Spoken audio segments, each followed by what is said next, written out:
సాహితీ ప్రియులందరికీ నమస్కారం.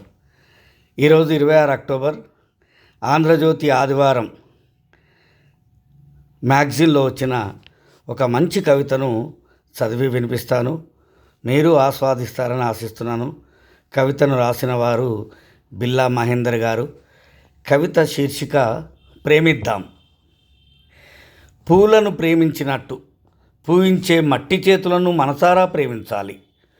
కోయిల పాటను హత్తుకున్నట్టు విసిరేయబడ్డ నలుపు బతుకులను గుండె నిండుగా హత్తుకోవాలి.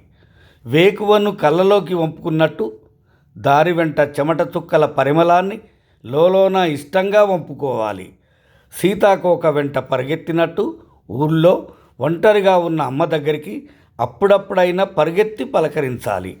వెన్నెల చాటున నచ్చిన ప్రేయస్ కోసం కాపు కాసినట్టు ఆదివాసి గూడాల మీద ఓ చూపు విసిరి నిఘా పెట్టాలి. ఇక మట్టిలో కలిసిన ఆ నోటనో ఈ నోటనో మొలకెత్తుతూనే ఉంటాం.